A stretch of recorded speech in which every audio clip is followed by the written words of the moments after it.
is still handling those. Yes. Please name the individual bankers who are racist. Bank of America, they actually called people who looked like me, Latino women and men who walked inside, mud people. The last time I saw a FICO credit score, I didn't see American, Hispanic, or Chinese next to it. I didn't. In TransUnion, Expedia, or any of the 3 credit bureaus, there's a number that shows your credit worthiness. And my last name's Trudanowski. I'm sorry, my hair's straight and I'm not ethnic enough, but the last time I checked, my home loan was not measured against the color of my skin or how tan I am or not. You know, white people don't know when they're jacked. And it's really something that you guys got to learn. When you're getting stiffed and jacked by the banks.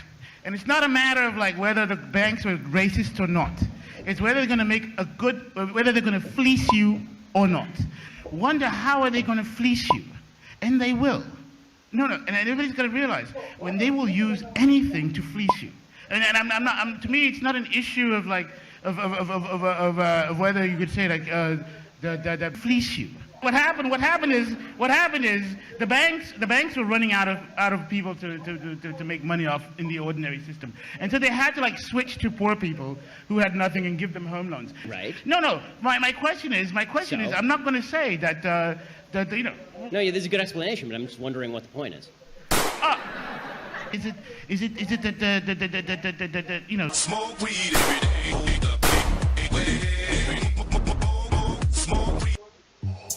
Fuck you! Fuck that shit! Fuck you! I'm a professor! How dare you! How dare you! Fucking asshole! Pretend we are Nazis! Fuck you! Fuck you! Fuck you!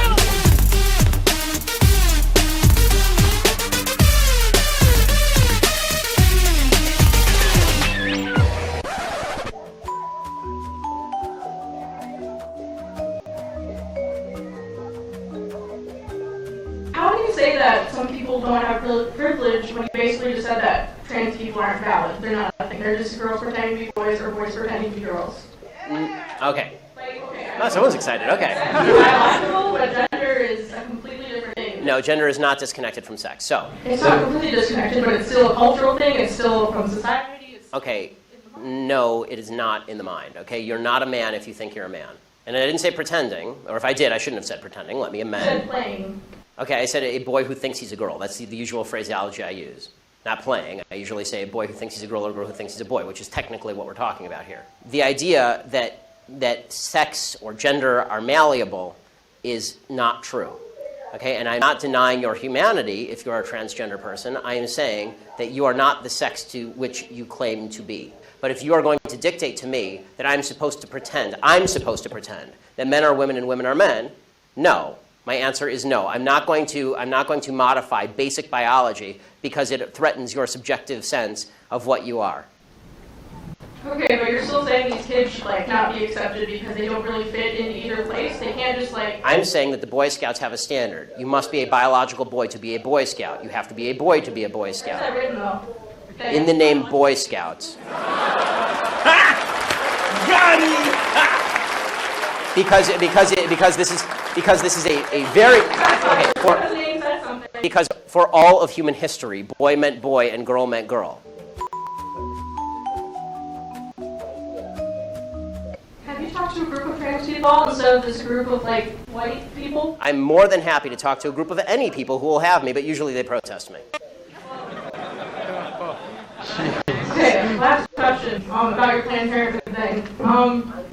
So why do you think it's not about controlling women's bodies and just about the separate life? Like, after the baby is born, how come when people don't care about them? They don't care where they end up in foster care, they don't care about the mother being poor? Like, Okay, I do care about the mother being poor, I do care about foster care. Okay, but why don't you advocate for that though? Because For Planned what? Parenthood is supposed to prevent abortions. Because, Planned Parenthood doesn't prevent abortions. They perform hundreds of thousands of abortions a year. They perform 300,000 abortions a year. They're the leading abortion mill in the United States. Evidence for that though. That they perform 300,000 abortions a year from Planned Parenthood. That's my evidence. They don't dispute that. No one disputes that. Like birth control and cancer. I'm not anti-birth control. I know. Birth control is extraordinarily cheap. That provides affordable birth control. Which would in turn Okay, they're not the only people in America who provide affordable birth control. You can go get a pack of condoms down at the local CVS for $12. Medication too. Yes, and it's true that most forms of birth control are also extraordinarily cheap on an annualized basis, unless you have a severe problem. And I'm not against people going and getting that from Planned Parenthood. As you may have noticed, I'm mostly against abortion.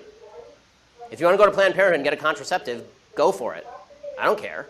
I do care when you start killing babies. This is a problem for me.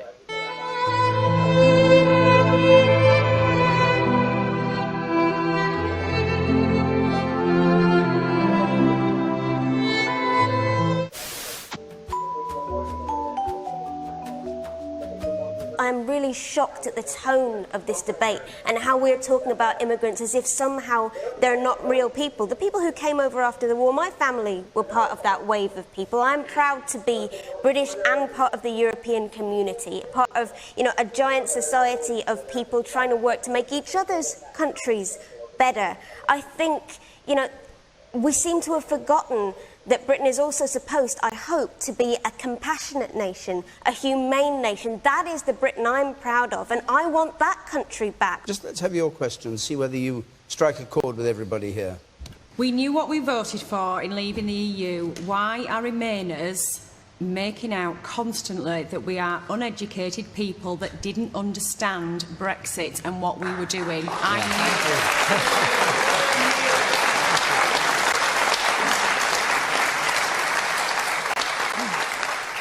And obviously that's what you feel.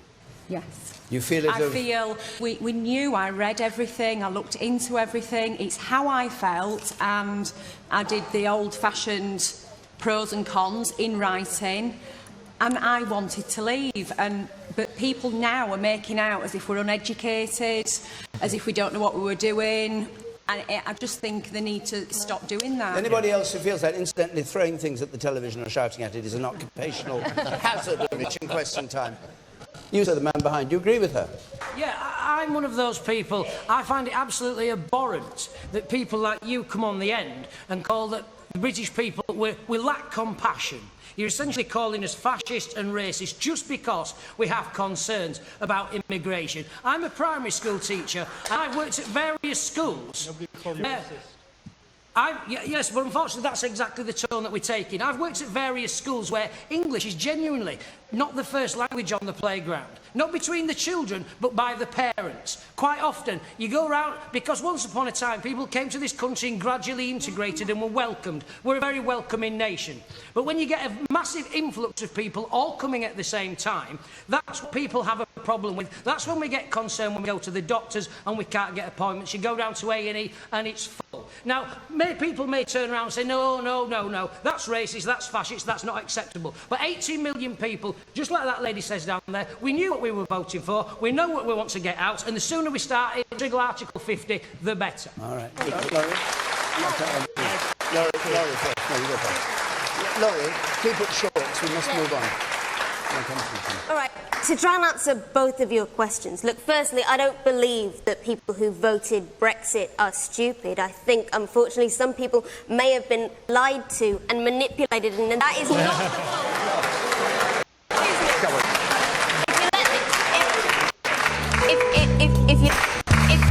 If you... Gary, now I know I was wrong. I messed up.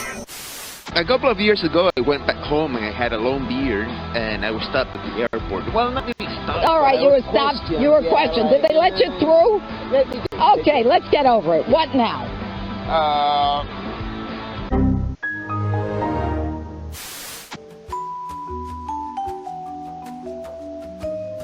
As you said in your speech, you've been a proponent of shale gas hydrofracking. How can you support this when the Environmental Protection Agency has proven fracking has poisoned hundreds of ground wells? Or taking into account that our continual dependence on natural gas only exacerbates the climate crisis?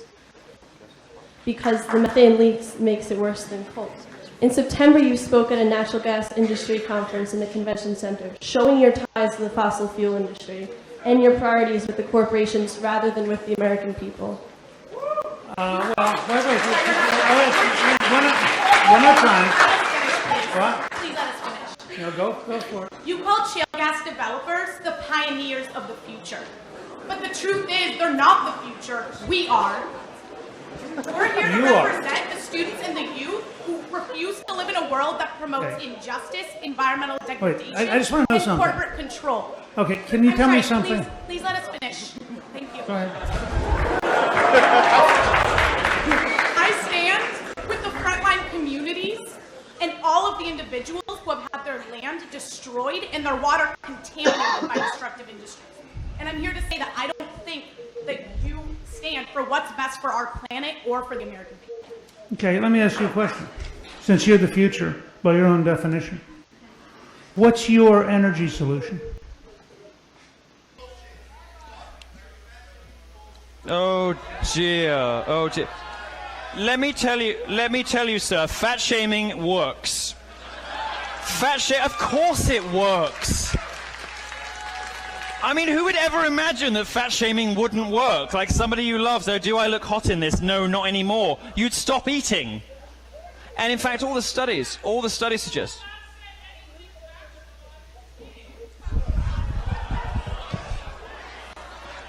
All right, sweetheart. Criminologist Dr. Richard Johnson from the University of Toledo. You want some facts? Here are some. Based on the 2012 numbers, it would take 40 years worth of blacks killed by police to equal the total number of blacks murdered by police in a single year. 900 people have been killed by cops in 2016. 47% were white males. Only 24% were black males. Black men are not killed out of proportion, especially considering that they're much more likely to interact with cops. People are killed by police about as often as they're killed by lightning. There are no protests about storms. Black males are 58% of those killed legally by private citizens in self-defense. You might think that's an aha moment about racist whites, but 75% of those were killed by other blacks. FBI statistics on murder lay bare the real threats to black lives in America. Black men are about 6.5% of the US population, but they commit 52% of all murders over a 30-year period, which has dipped to about 40% in recent years, but still horribly and vastly disproportionate. Black men overwhelmingly murder other black people. Whites overwhelmingly murder other whites. That's not the narrative from Black Lives Matter. Looking at overall violent crime, blacks are 27 times more likely to attack whites than vice versa, and 8 times more likely to attack Hispanics. That's a shocking number I hope you take away from my visit. 90% of blacks that die from murder die at the hands of other black people. Is that enough facts for you?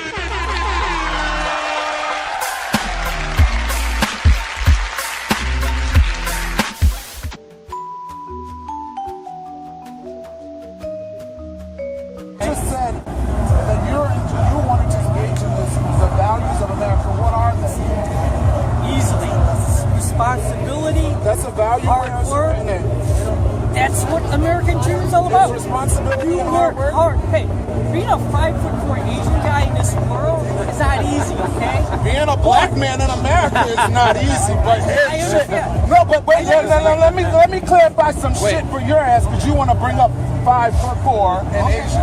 Because let's clearly say this: Asian model minority, Asian people. You were placed in that position by the government because they felt bad once they did determine. And there have been sociologists, psychologists. I know. You're a victim. But you would not know.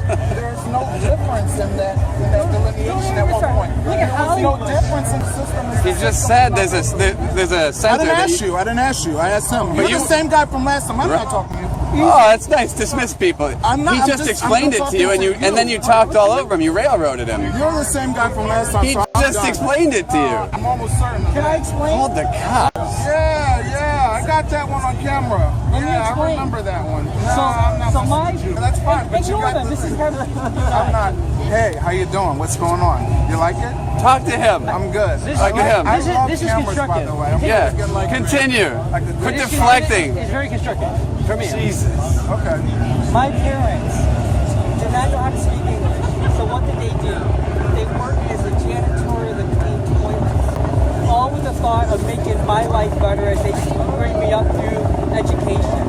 And then as they were able to save enough money, then they were able to go to night school to learn basic English and tool, and they were able to work at a CBS to develop film. So that was their next. Okay?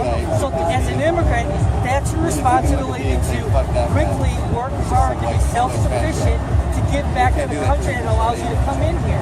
Okay. That's all I'm saying. Now, the reason why I voted for Trump is I want that accountability back. Now, the message that I get from the progressive movement is that we're all victims all the time. If I'm a minority and I'm not successful, it's the white person that has been pushing me down. If I'm white and not successful, it's the 1% that has taken advantage of me. That's their victim mentality. The other thing is, if a kid that goes in school and shoots somebody, you know what they don't blame the kid. They blame the teachers for not identifying that, oh, that's a troubled kid Joe was. I've never heard somebody blame teachers for that. Let's stick Oh my God, I heard that. I want us to circle back to your It's victimhood. It's never your responsibility.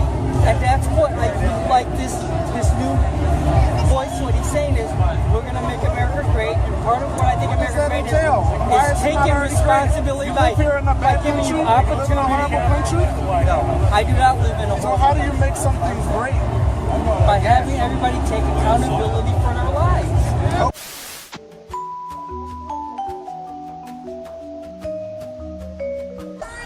These good fascists have shut down the streets. Go in the middle of the street To again. prevent us from shutting down the streets. Go in the middle of the street again. You scared? You scared? Go in the middle. I just got here. Go in the middle of the street. Obviously, He's scared. Look at him. He's it's scared. called a force multiplier, you fool. I'm not going to stand up against a force multiplier, fool. He believes in it, but he's scared. He won't go out there and get hit with a bat, but he's scared. But he's Do not argue with the fool. Do not argue with the fool. He's lying. So why don't you go out there then? You're scared of what you believe in. Go out there, tough guy. Retard. Go out there, tough guy. Retard. Okay, call me names, but go out there, tough guy. Yeah. Pass the mic to somebody braver. But that person won't die either. Neither will the next person. Neither will the next person. That's why you're standing here and you won't go into the street. But you want to stop a bus with innocent human beings on it that want to go home to their families. Tough guys. Those are the tough guys. Everybody give it up for them. sucking the state's dick, you fuck. Peace, love, guys. give it up for the Thanks for joining the party. Come out to the street. Come Got a out line of them. Stop another bus and you get hit in the head. Uncle Tom. White guy just called him Uncle Tom. Hey, don't you riot goons have other intersections to block? Same people come out, same people are scared. They're scared. You are terrified. That's why you have your face covered and you won't go to the streets.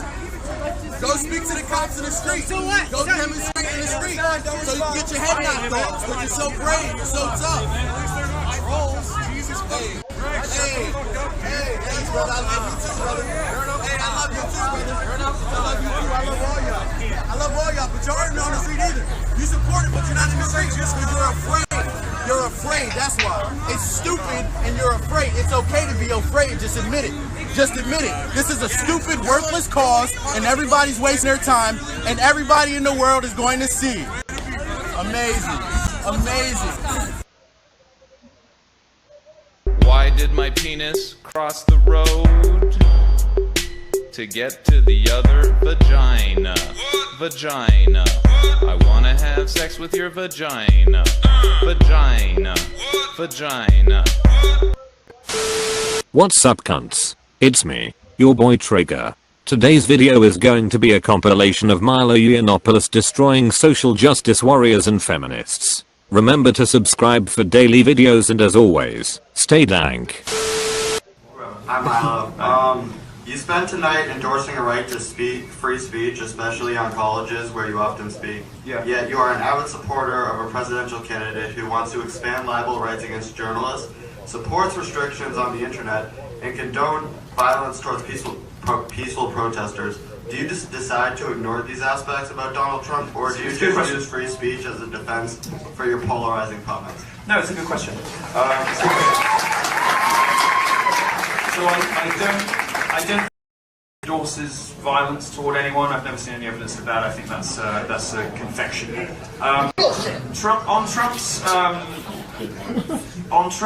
Trump and the media, I think it's a good question. But here's what I think about it.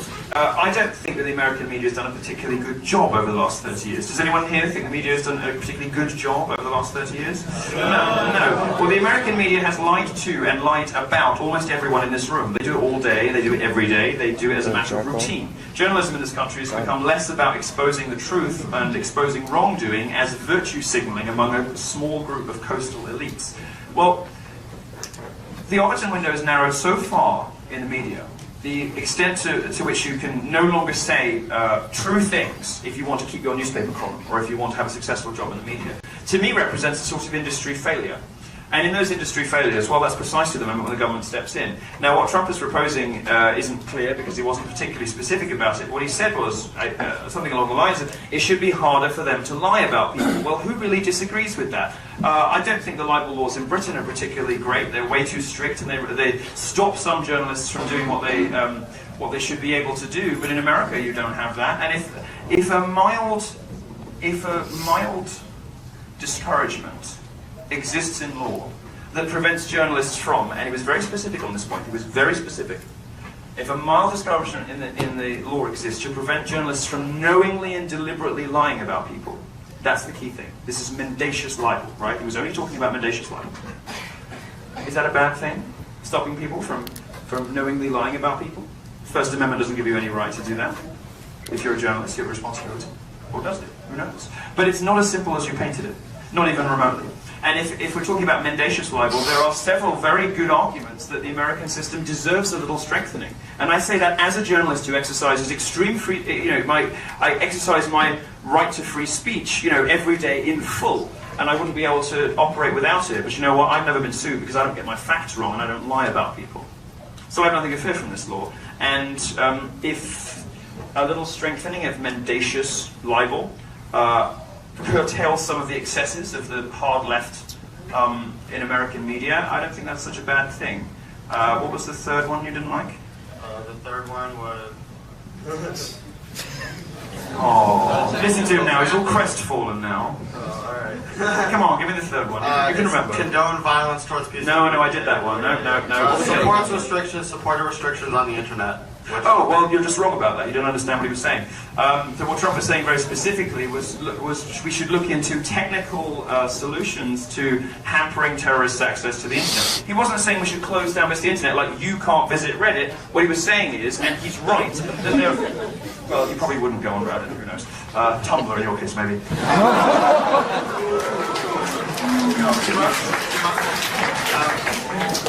What he was saying, and he's right about this, is that there are technical solutions in the way that the IP system works, where you can block off certain geographic areas. If Trump was to tell the FCC to do this, they have the power to do this because all the companies that run this stuff are all American.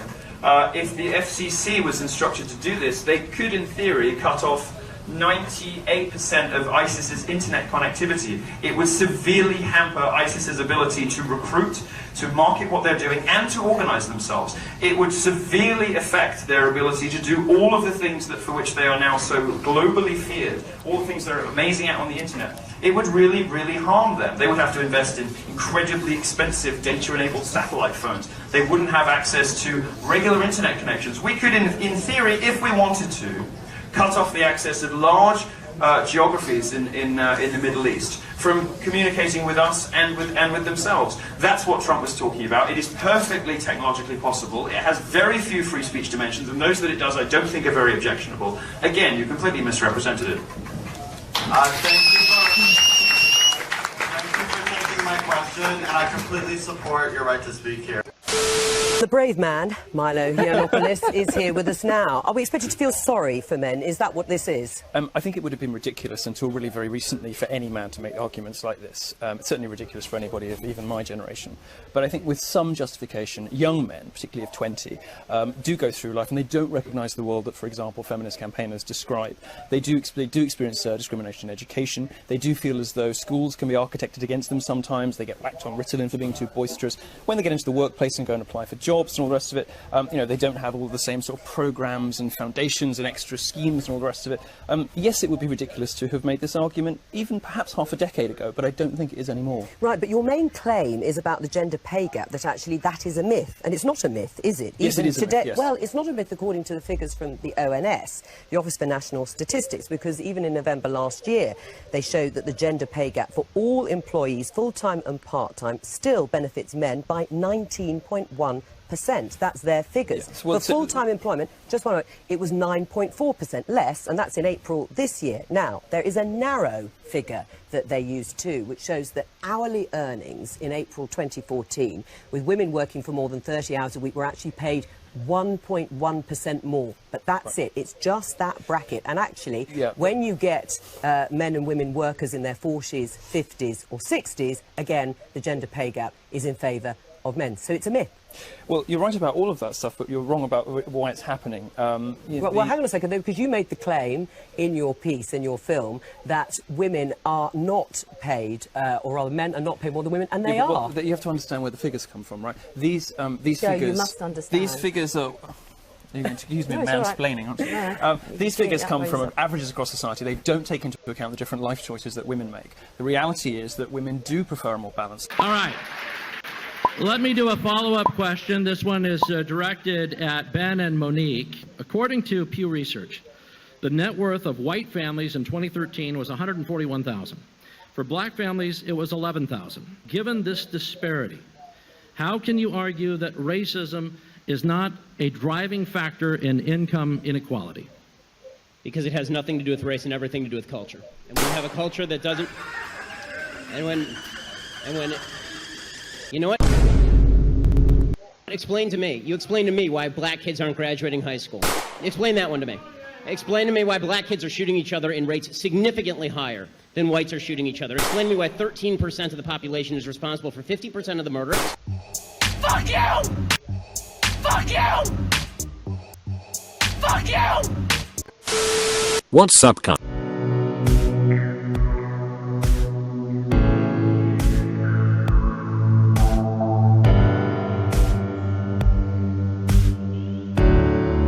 Now, we have this idea that before feminism came along in the 60s and 70s, that domestic violence against women was completely socially acceptable.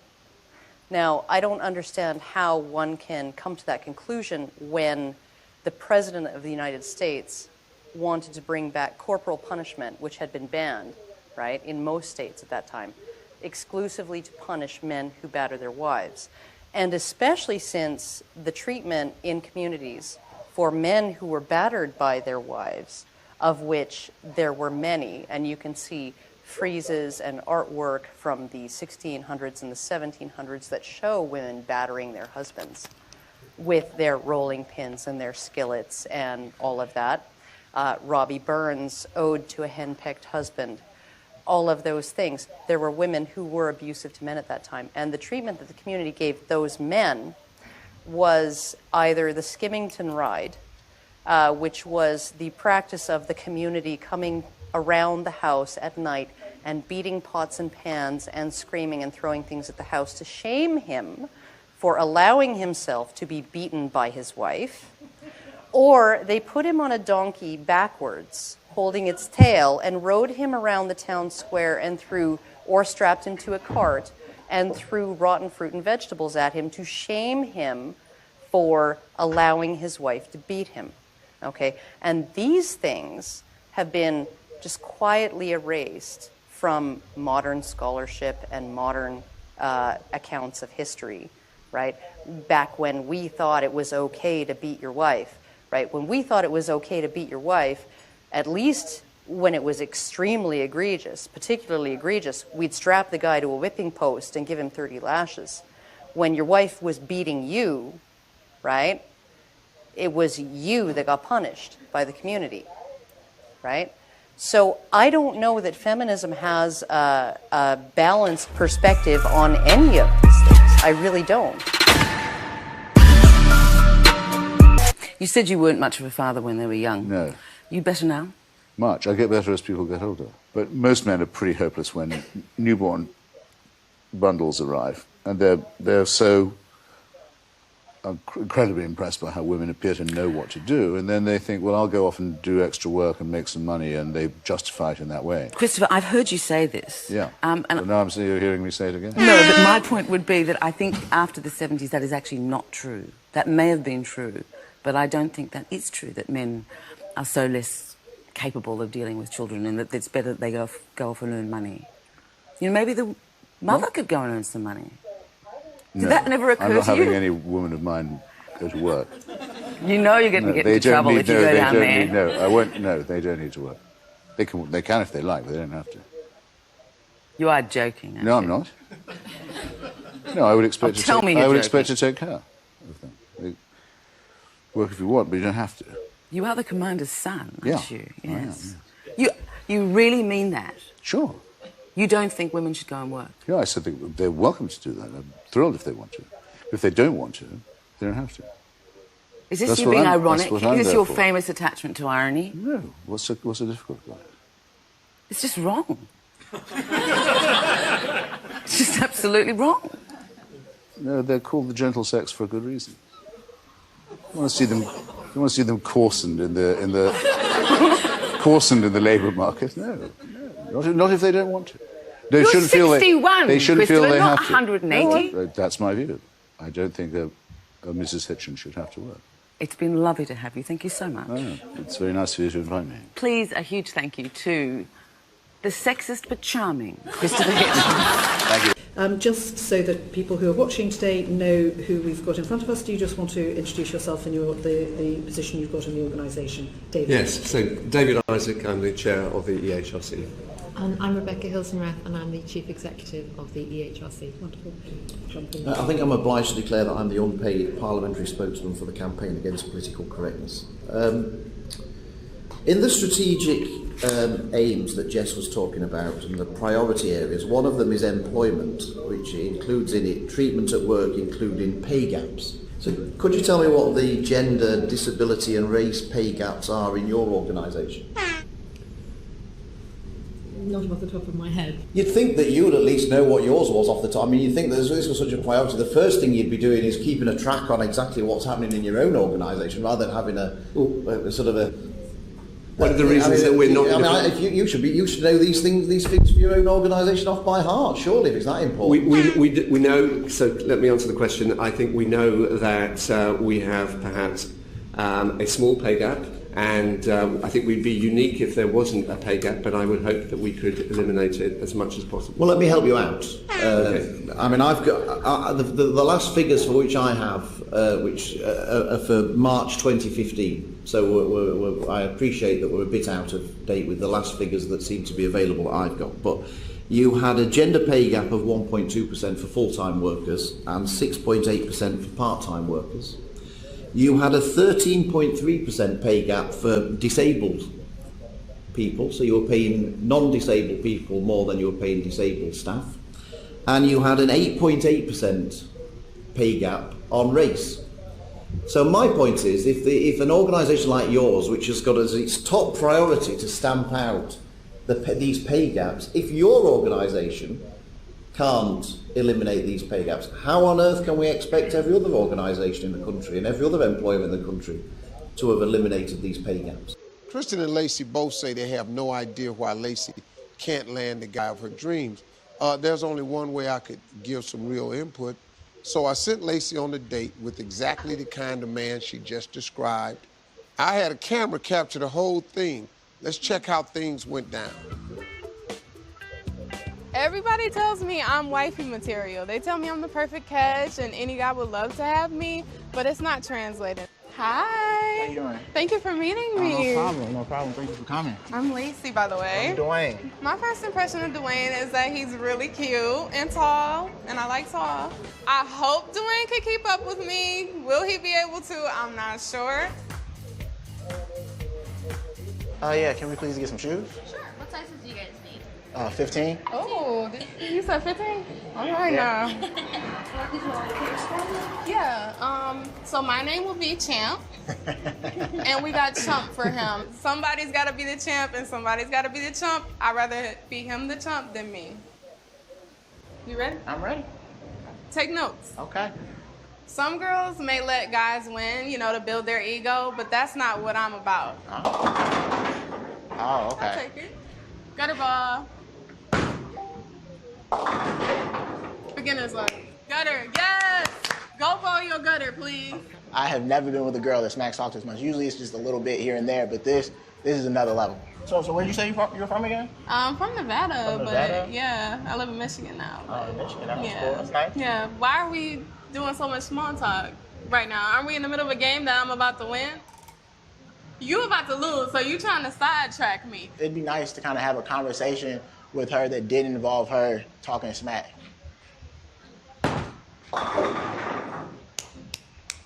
I am pissed right now that I just lost to someone who's not even really that good at bowling. I don't lose. I never lose in anything I do. That's not fun for me. It may be fun for you because you're used to losing, but not me. Do you want to play another game and then we can see how you feel when you lose? I don't even know what to do with this anymore. You ready for this? I am. I'm ready. So are you in the sports? I am. I'm cool. I used to play a little bit of basketball. Oh, really? What about you? Are you in the sports? Yeah, I used to play a little basketball myself. Guys love a girl that's in the sports. Come on, that's the best of both worlds right there. I'm good looking and I know what I'm talking about when it comes to the game. You can't beat that. I was okay. I was solid. You think you could beat me?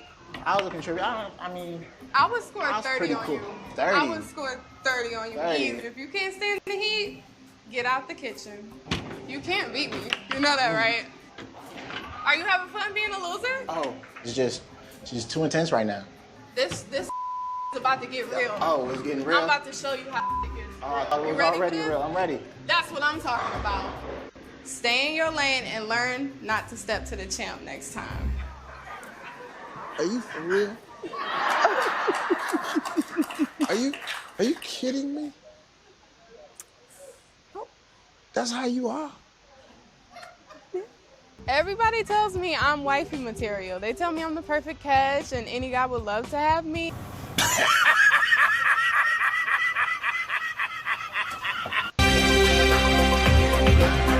Hello, and thanks for joining us. I'm Joy Behar, sitting in for Larry tonight, and what a great night to fill in, because joining me here in New York is Ann Coulter.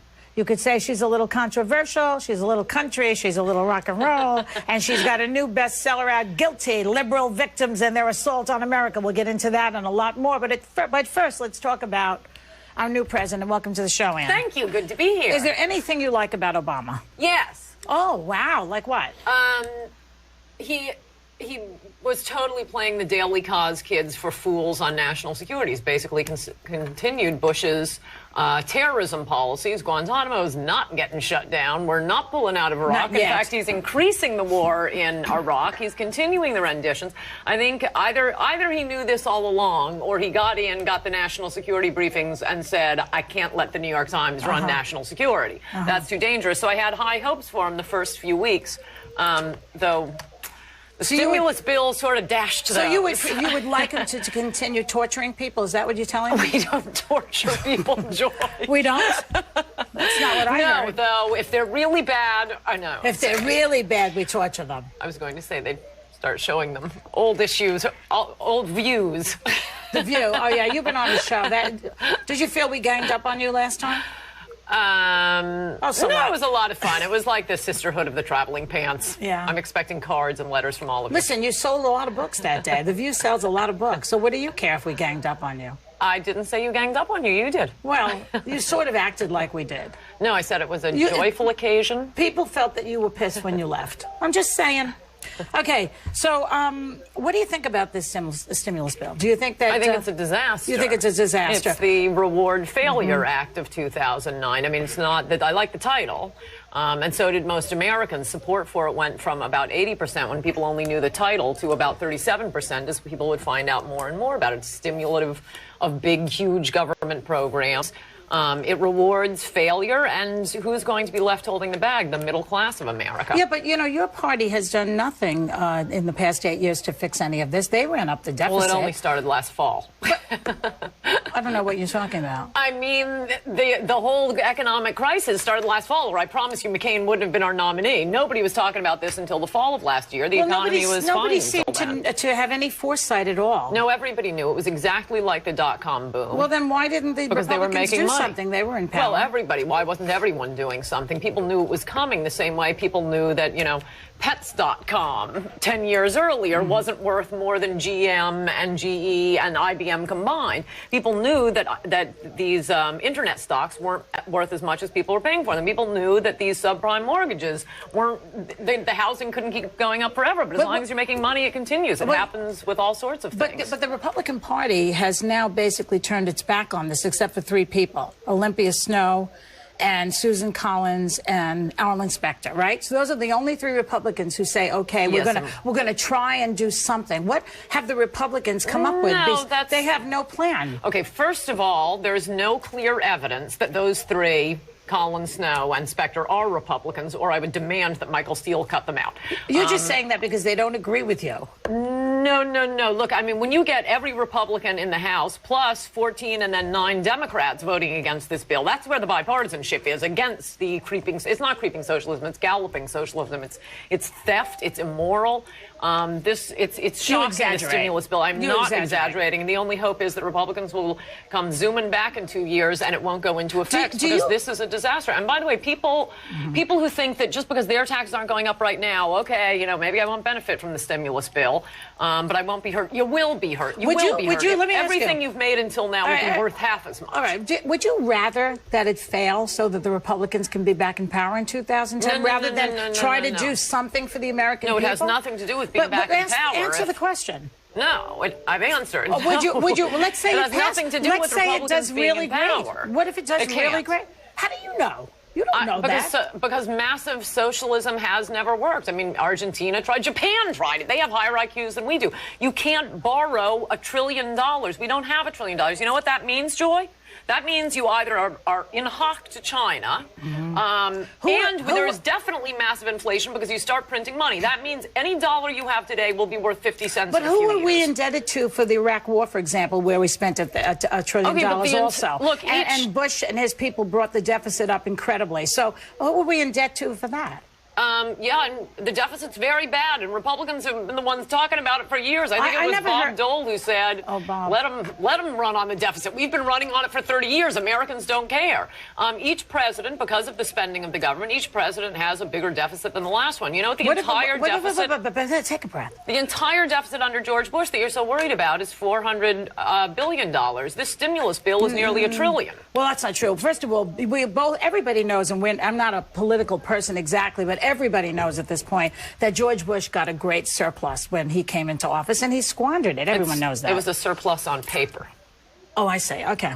Now, are you frightened or gleeful that Rush Limbaugh seems to be the head of your party these days? Oh, I think it's fantastic. Really? Yeah, I'd rather have somebody, I mean, I hope, actually, we do have a lot, not that I'd rather have some, but I would like more Republicans running for office who can talk like Rush Limbaugh You consider Rush Limbaugh a Republican? I consider him extreme right-winger. I don't consider him a Republican. An extreme right-winger with 20 million listeners. Well, you know, that doesn't mean anything to me. Well, that he has 20 million listeners? That doesn't mean that 20 million people are agreeing with him, you know. It means that they're listening. A lot of people are very masochistic, and they'll listen to Rush Limbaugh. You're saying that his 20 million listeners hate him and disagree with him? No, not all, but not everybody agrees with him. If you're describing someone as extreme, I think it can't be someone who is massively popular with the American people. I mean, that's dead down the center. Okay.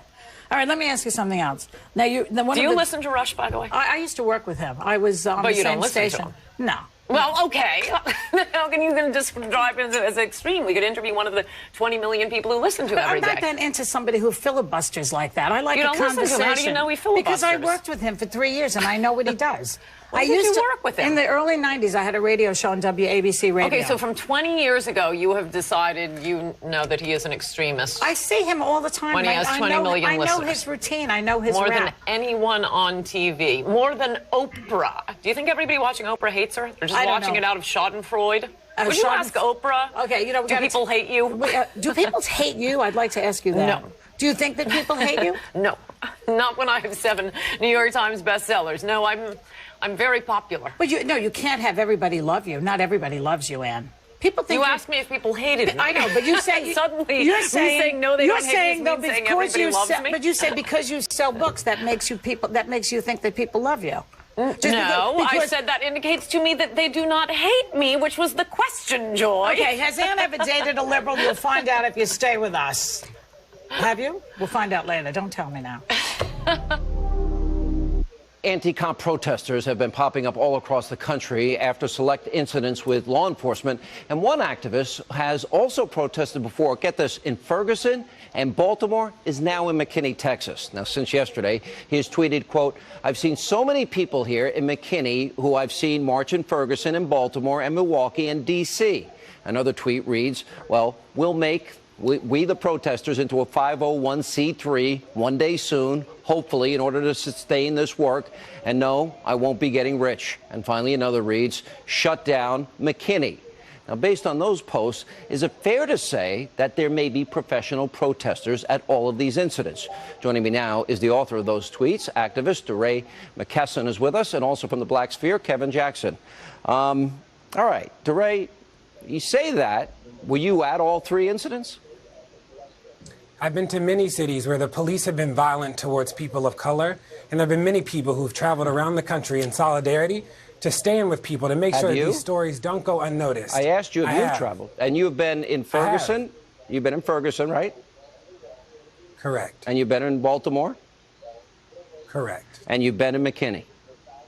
I've been in many places where the police have either killed people or continue to be violent towards people of color. So you're a professional. Is this what you do for a living? You want to set up a 501c3 tax-exempt organization? Is this your profession now? You know, I'm somebody who's focused on justice. Is this a question that you are asking me because I'm a person of color? Would you ask white people this too? It has nothing to do with race. It has to do with, is this your profession? I ask you, you know, you're tweeting out that you're a professional protester. Is that what you do? You want money. Well, no, you're that's soliciting not what I said. money.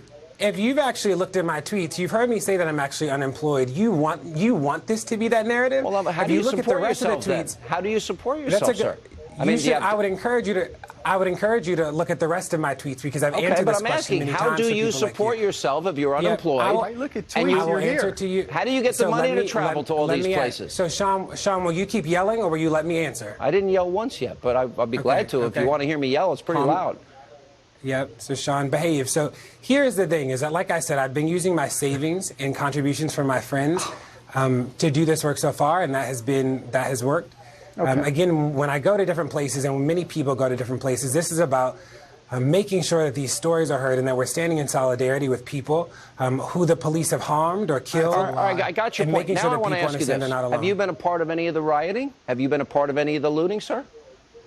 That's a good question. So I've actually not seen any rioting at all. So you haven't seen it? I've got the video. If you'd like to look in your monitor, I can show it to you, sir. A lot of minority store owners lost their entire life possessions in these riots. So, Sean, I'd encourage you to let me answer the question. So, again, I've not been a part of any rioting. There has been property damage in some cities, and again, I've not participated in that.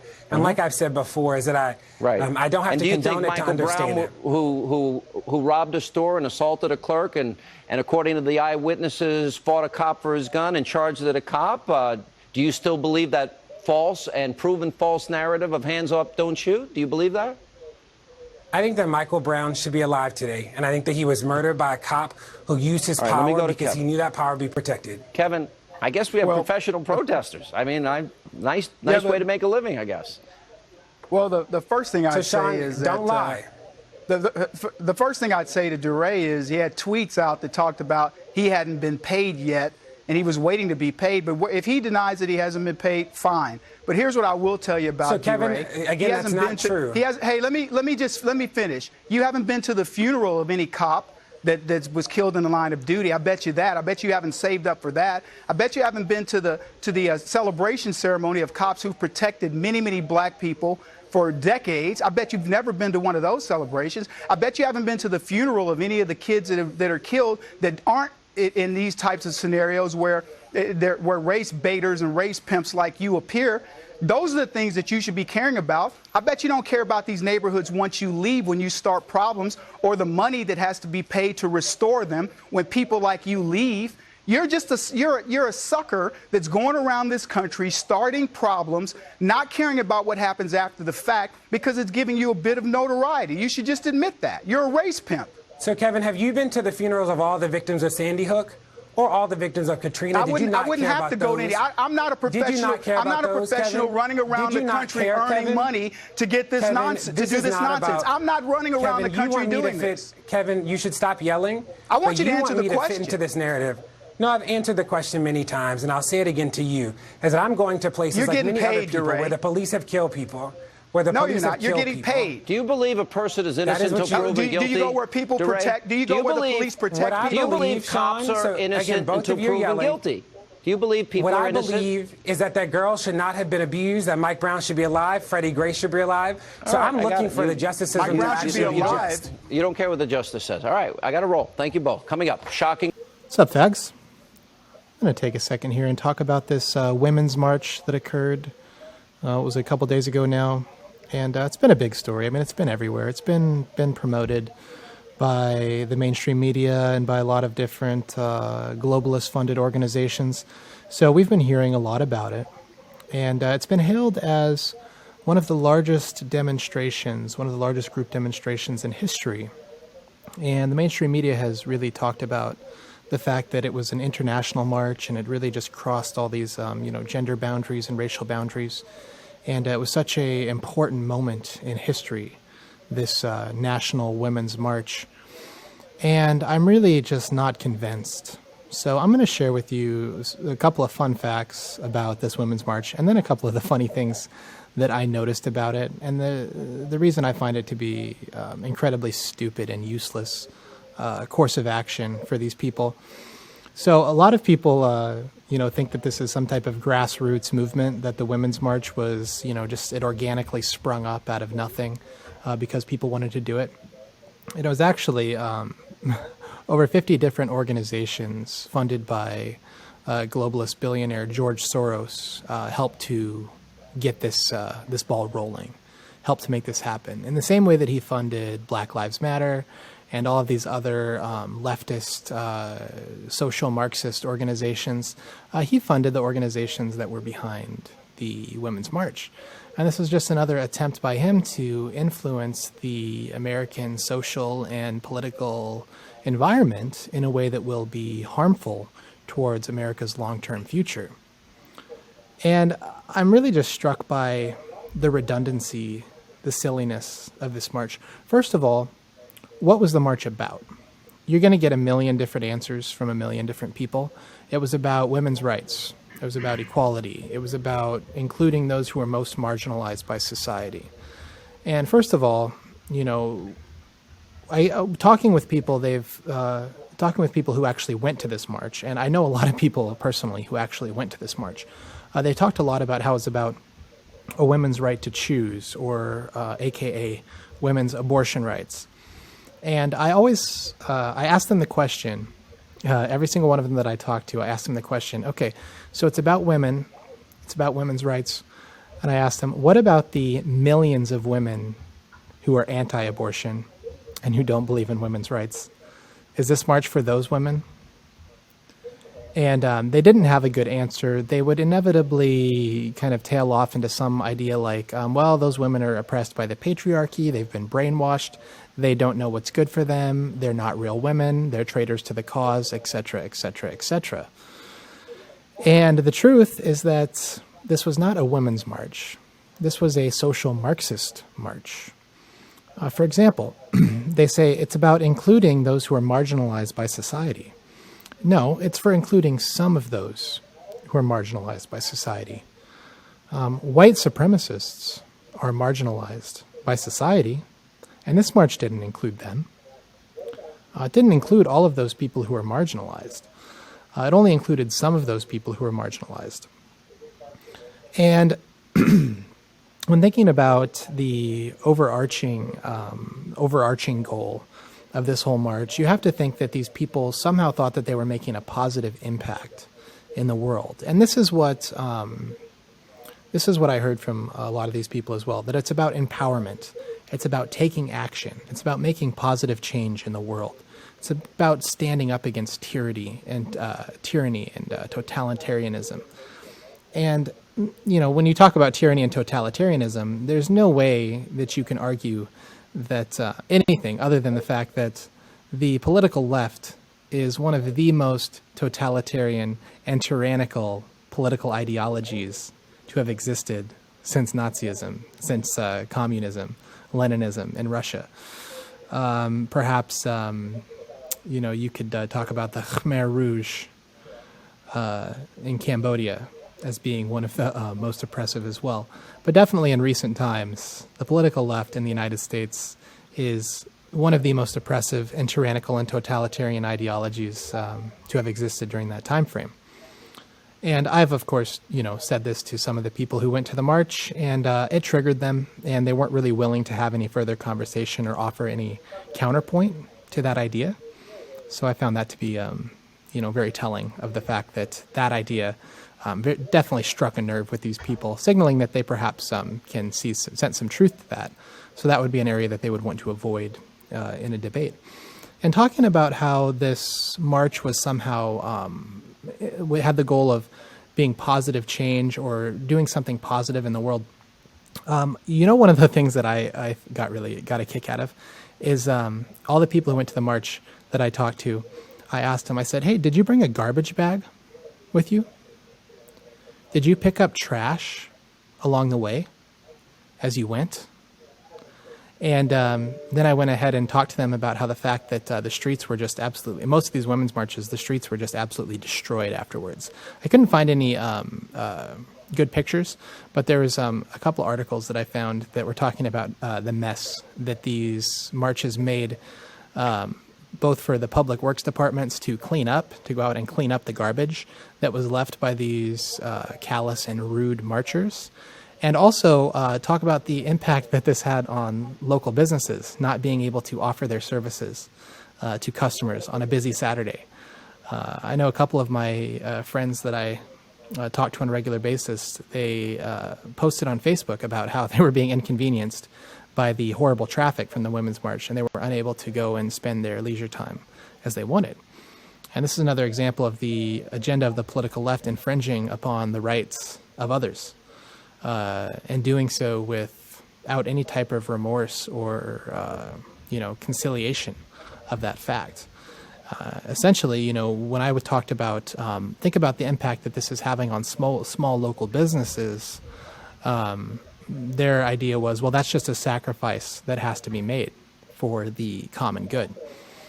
And when asked to name one single positive thing that this march accomplished, there was no absolute, accomplishment that could be said, except that perhaps this display of, protest will cause a change in action of the Trump administration. And my thoughts to that was, this is how I responded to that idea. Do you really think that Trump is going to change anything that he's doing based on the fact that all these people that he already knew didn't like him, he already knows you guys don't like him, and you don't want him to succeed, you don't want him to achieve his goals? Do you really think that the fact that you still exist is going to change, that you didn't all just magically disappear? Do you think that that's going to change his course of action in office? Because it's not. What you did does not make him have to do anything.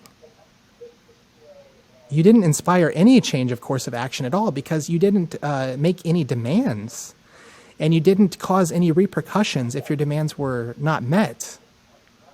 You went out and you wasted your time. And, going back to my point about the garbage bags, it was really funny because that was the first thing that I thought of when I was thinking about this march. I thought, you know what, if I was going on this march, I would bring a trash bag and pick up garbage, because at least that way I'm not just wasting my time. I'm actually making some type of positive difference and helping to clean up the streets.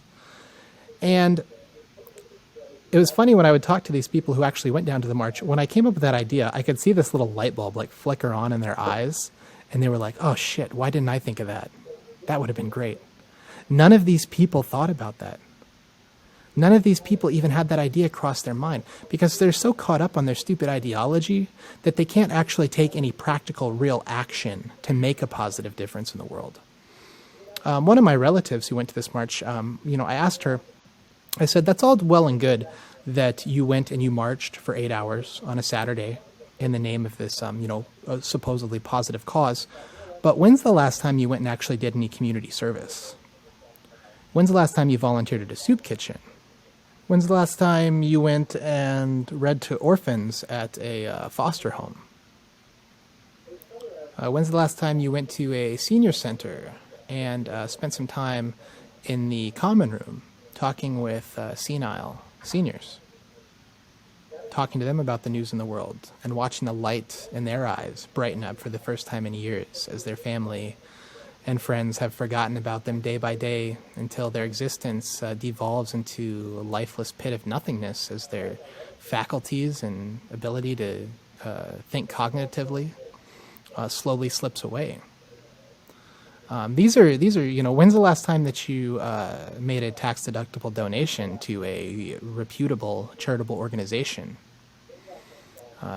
These are all questions that I asked of all of the people that I knew that went to this Women's March, and they all got very uncomfortable and defensive when I made this point, because the truth is, none of them have ever been involved in lifespans ranging from 65 years to 22 years. None of them have done any community service whatsoever. They've never even gotten their hands dirty one time in the name of making actual positive change in their community or in an international community, community abroad.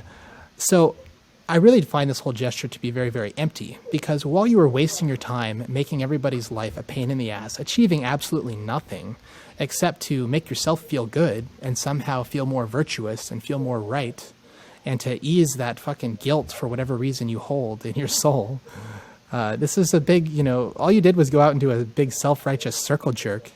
You're just jacking each other off in the name of nothing except idiocy. Instead of doing all that and spending a day doing that, inconveniencing all the other people around you whose businesses rely on people being able to get to their storefront and not being able to, the fact that their customers couldn't do that because you were in the way. Instead of doing all of that stupid shit, not letting families who don't get to share a lot of time together go to the zoo because there's no parking, because people were parking everywhere to get down to this stupid march. Instead of doing all of that, you could have went and spent a day doing community service. You could have went to your neighbors and asked them if they needed any help cleaning up their yard. Ask them if there was anything that you could do for them to help them. You could have went to any number of charitable organizations and asked to volunteer. You could have went down to your local food bank and asked them if they needed any help. You could have went to your local soup kitchen or your local church and asked them if they needed any help with their service programs. You could have joined a service organization and asked them if they needed any help on a service project.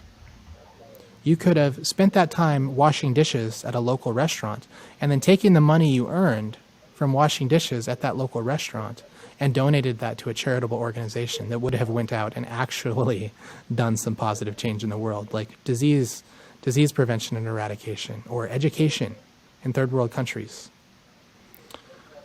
You could have done any number of those things. I mean, hell, you could have went and you could have done your dishes. You could have vacuumed your floor. You could have painted your house. You could have added some type of value to your own life. But instead, you went out and you made everybody else's life harder, accomplished nothing. And the worst part about it is that you feel great about it and you feel like you actually accomplished something. And now I have to come here and I have to tell you exactly why you're wrong. And the funny thing about it is that about 10 minutes ago in this speech, all the people who would have went to that Women's March or did go to that Women's March or supported that Women's March, they either shut off the video or they tuned out because I triggered them with the truth of what I was saying. Anyways, I know that was a long speech, but I think it was a good one. I'm going to Belize for a couple weeks to soak up some sunshine, do some snorkeling, some scuba diving, some drinking, some beach time. May do a little sailing, a little sea kayaking. some beach volleyball. So I'm going to go there for a couple weeks, and you might not get an upload for me. If you do get an upload, it'll probably be something from my GoPro that I take while I'm snorkeling. So I hope you guys have a good couple of weeks, and I hope that you don't miss me too much while I'm gone. And I hope you enjoyed the video. Have a good one.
My question is that thousands of people dying from earthquakes, to the panel question, thousands of people dying from earthquakes can't be called God's punishment.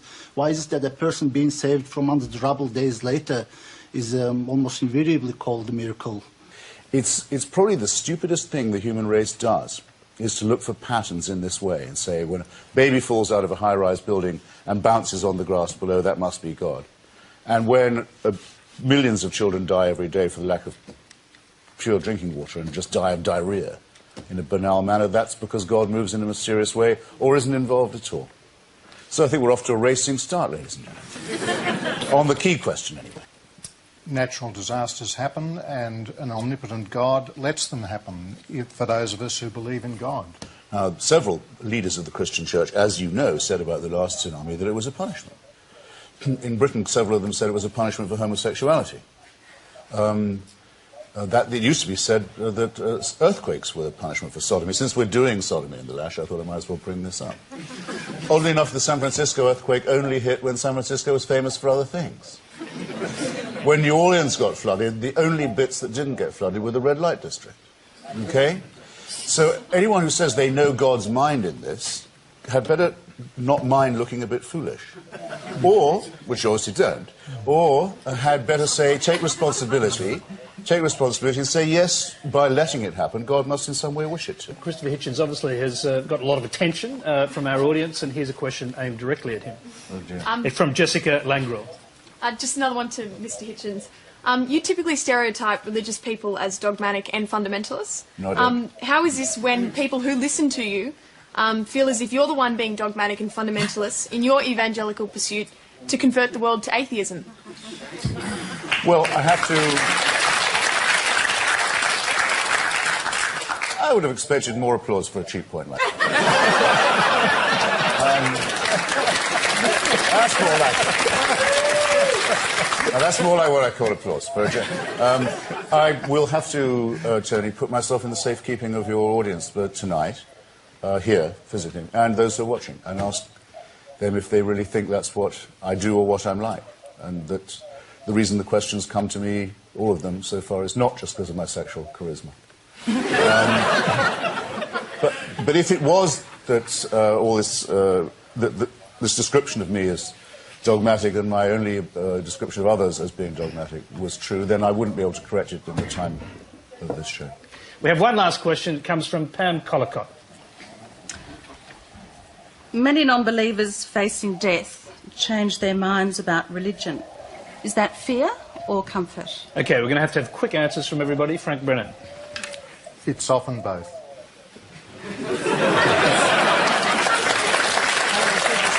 Anne Henderson.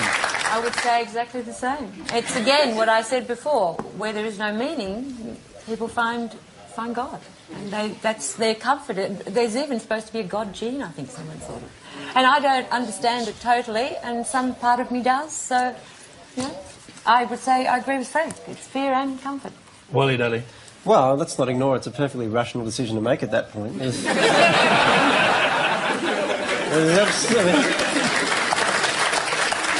You're on your deathbed, there's absolutely no point not believing in God at that point.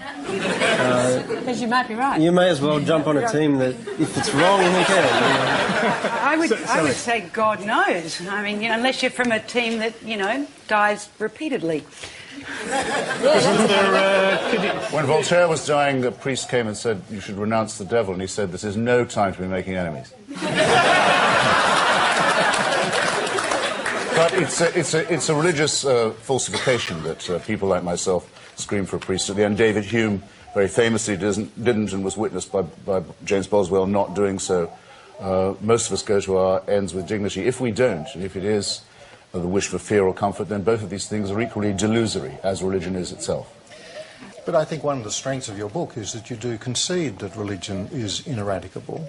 So, given that reality, I mean, I come back to the point, why not drop the bagging and smearing, and let's say the solvent is respectful public discourse. We judge things by their fruits, and if there be arguments which are put which are misconceived, then we talk that out. Okay, hang on. Father, you're the soul of charity, but I mean, who's been bagging and smearing? And you've said that twice.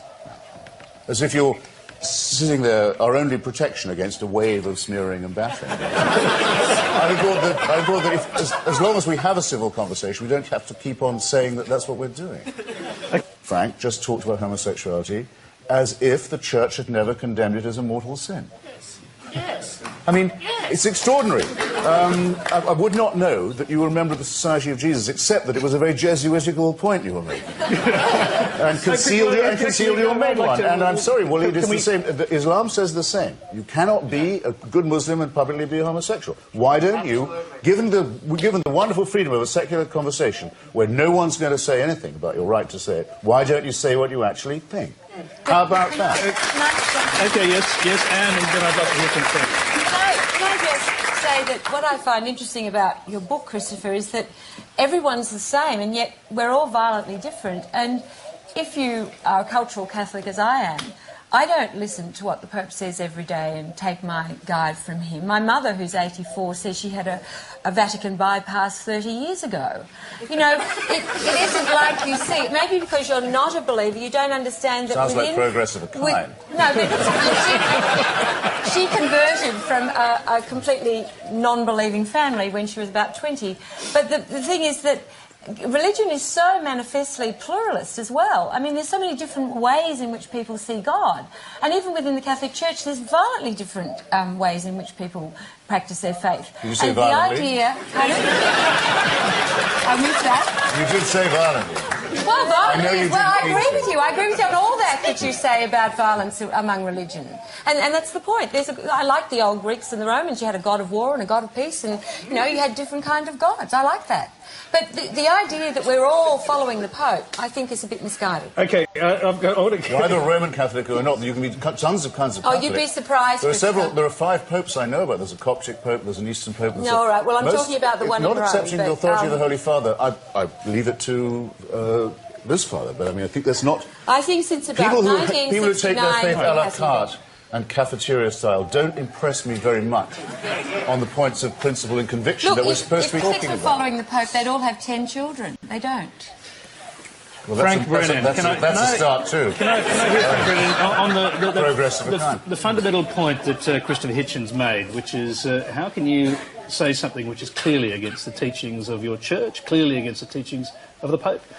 I haven't said anything clearly against teaching my church or against my Pope. I have drawn a distinction. So, but hang on a sec. Is homosexuality a sin or otherwise? And if it is a sin, is it the sort of sin that would see you go to hell according to Roman Catholicism? No, homosexuality is not a sin. It's a disposition. If you want to argue about whether particular homosexual acts are appropriate for an individual in a moral context, that would require a pastoral discussion with that individual. What we were discussing previously was what should be the law in a civil society such as Australia, where you have people of different religious convictions. And the question was whether or not there should be same-sex marriage. Now, that is not an issue which is resolved by determining what the Catholic Church says to its own members it regards as moral or immoral. They're quite distinct questions. So on any question, whether it be homosexuality or it be anything, you will find a position that the majority take. And on the question of homosexuality, undoubtedly, if you took a poll in the Muslim world, you would find that most people would consider it sinful behaviour. But if you took... Dodging it. It's not what Muslims think, it's what Islam teaches. What God is not so important, but what God, that idea of God, leads people to do. When the New Orleans tragedy happens, one of the most heroic acts was the way the Salvation Army was there on the spot the minute it happened. I spent 3.5 years going to Villawood Detention Centre and got very much involved, as Frank did, with the so-called illegal people that came to Australia without visas and trying to get them visas. When I went to the Yard, which was a very unpleasant place to be in every week, it wasn't the Fabian Society or the Pacifist Society that was there helping people, but invariably it was older nuns, people who had some connection with the Anglican Church. We sat down, people who believed in Islam, people who believed in Christ, people who believed in anything you could think of, and we were all kind of in the same boat together. But it was interesting how it was those that had some faith, who had the time too, no doubt, who were there helping. And to me it's... Was this a private institution? Well, private what institution? The one you were visiting was... I was visiting a detention centre run by the government. People who came to us, or still, it was a policy brought in by the Labor government and continued under the Liberal government and continues to this day. Now we take people to Christmas Island. And I'm going to interrupt you and for a moment, and sorry, interrupt everyone just for a moment, because we actually have a question that's coming up that actually leads us in a similar direction. My question is to Mr. Hitchens again. How do you account for the good work, specifically regarding the title of your book, Religion Poisoning Everything, the good work done by religious aid organisations overseas in third world and developing countries, as well as locally on our own shores and I'm sure in your country with the homeless and the needy? Christopher. This is why, towards the tail of the last question, I asked the lady from the Sydney Institute whether these institutions you're talking about... I'm Anne. Well, I don't know you well enough yet. I'll just introduce myself. Perhaps we'll be more bonded by the Some end would of say not much of a lady. We'll be more intimate by the end of the... None of us would say that. Well, I know people who would. It's just not the way I was brought up. Perhaps by the end of the show we'll be more intimate. Well, I asked her about... Because she wasn't content just to say religious people volunteer for charity, as if that was news to anybody. But she had to couple it with a smear against Fabianism and social democracy. Now, as a matter of fact... Well, they weren't there, Christopher. That's all I was saying. I'm so sorry to say that without the efforts of Fabianism... But you're good at smears. The efforts of Fabianism... What's wrong with the smear? I don't... I'll get to the end of this sentence if it kills you.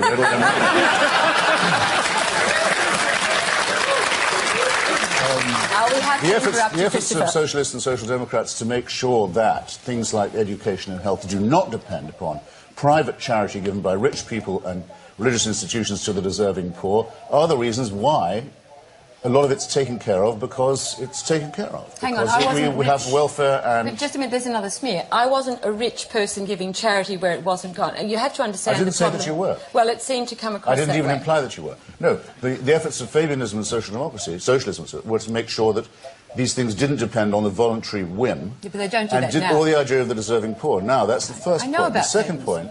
well, because it's so taken for granted now, I love to remind people, actually, this was a long time this ago. meant social political action, as you quite correctly say, and I can help you out here by emphasising it, quite a while ago. That's why I said not to forget it. Now, to the point about religious activism, isn't it true, haven't you all heard, that Hamas does so well because it supplies social services? Are you going to say that it's the same is true for Hamas and Islamic Jihad? Never mind that they're religious, they distribute services where otherwise there'd only be secularism and corruption. Well, if you want to claim that, you can't just claim the charitable part of it, it seems to me. Mother Teresa, endlessly praised for work that most of the time she actually never did. I went to watch her very closely in Calcutta. You don't mind that she thinks that what Bengal and Calcutta mainly needs is a campaign, a clerical campaign, against birth control and family planning. Has anyone here ever been to Bengal and concluded that's what it really needs? That's what she was really campaigning for, in case you're worried. But never mind. She gives a wonderful impression of being a charitable person. So what Indians need is more missionaries to cure poverty, when everybody knows there's only one cure for poverty, which is the empowerment of women, which means giving them some control over their reproduction.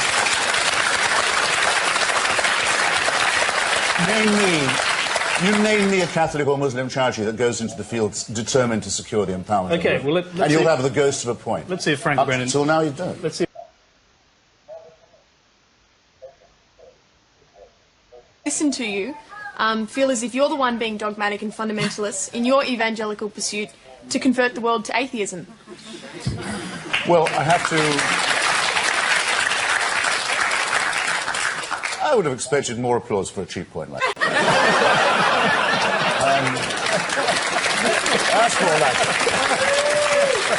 Now, that's more like what I call applause. For I will have to, Tony, put myself in the safekeeping of your audience tonight, here, physically, and those who are watching, and ask them if they really think that's what I do or what I'm like, and that the reason the questions come to me, all of them so far, is not just because of my sexual charisma. But if it was that all this, this description of me as dogmatic and my only description of others as being dogmatic was true, then I wouldn't be able to correct it in the time of this show. We have one last question. It comes from Pam Collicott. Many non-believers facing death change their minds about religion. Is that fear or comfort? Okay, we're going to have quick answers from everybody. Frank Brennan. It's often both.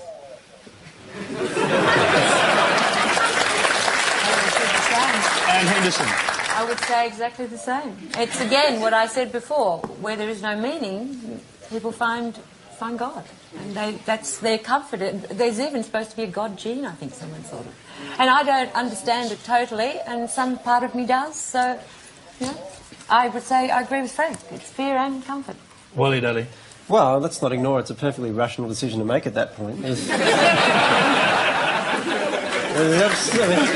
Curious style, don't impress me very much on the points of principle and conviction Look, that we're supposed to be talking Catholics were about. following the Pope, they'd all have 10 children. They don't. Well, Frank Brennan, that's a start too. Can I hear Frank Brennan on the progress of a time. The fundamental point that Christopher Hitchens made, which is how can you say something which is clearly against the teachings of your church, clearly against the teachings of the Pope? I haven't said anything clearly against teaching my church or against my Pope. I have drawn a distinction. So, but hang on a sec. Is is homosexuality a sin or otherwise? And if it is a sin, is it the sort of sin that would see you go to hell according to Roman Catholicism? No, homosexuality is not a sin. It's a disposition. If you want to argue about whether particular homosexual acts are appropriate for an individual in a moral context, that would require a pastoral discussion with that individual. What we were discussing previously was what should be the law in a civil society such as Australia, where you have people of different religious convictions. And the question was whether or not there should be same-sex marriage.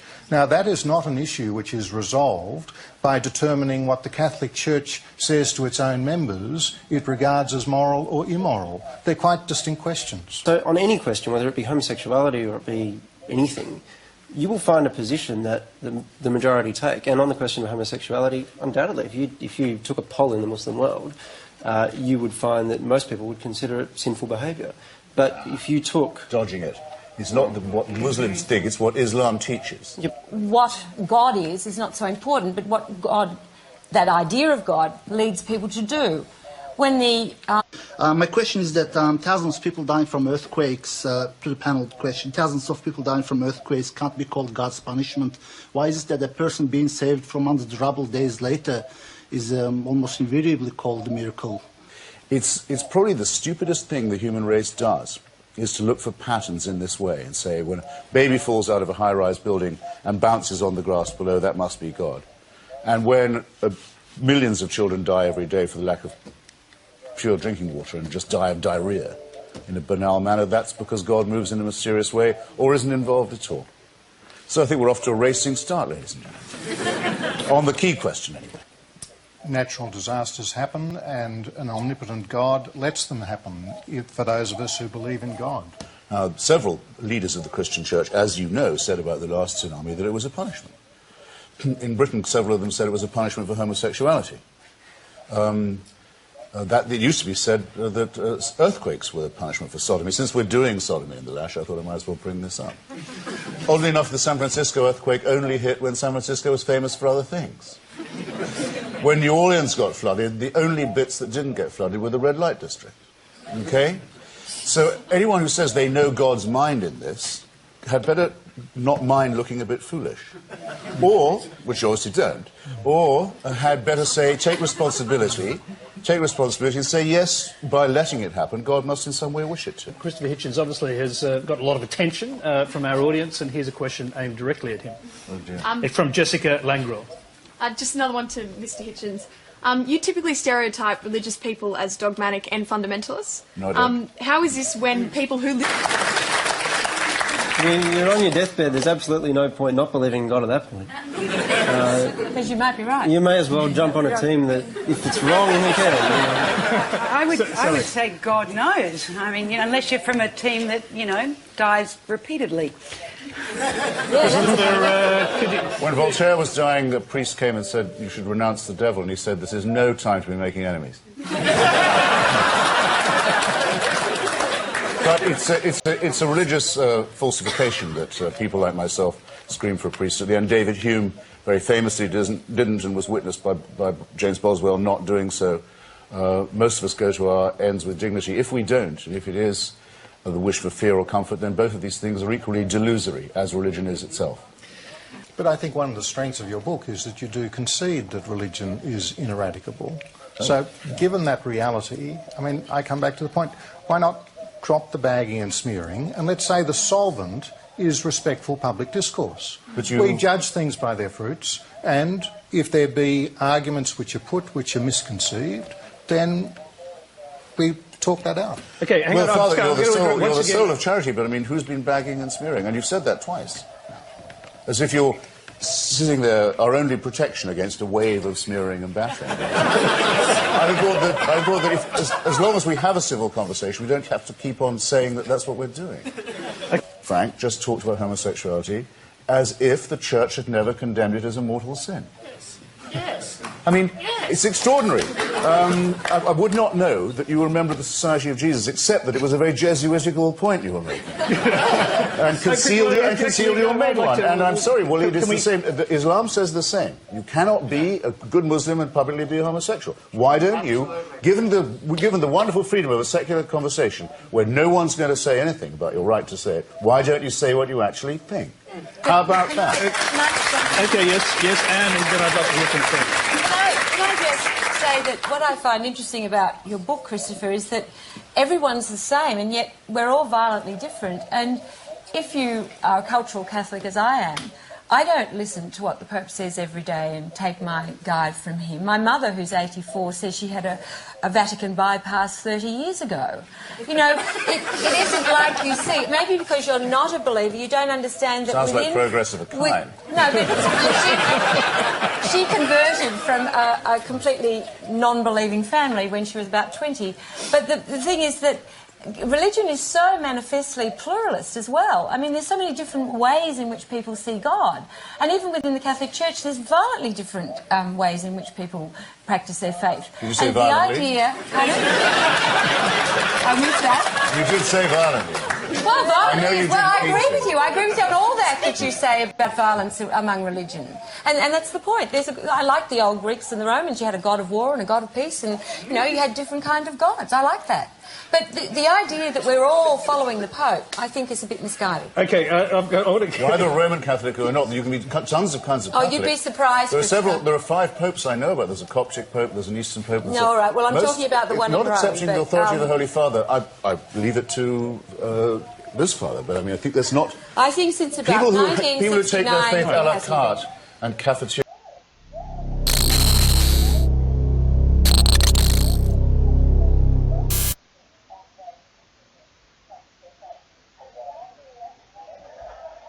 encourage government to get bigger, that's one way to do it. Make college really expensive and then forgive the debt if you work for Uncle Sam. All right, let's get to the details of what really they're asking for here. Kelly Mullen, a Million Student March national event organizer. Kelly, good to have you.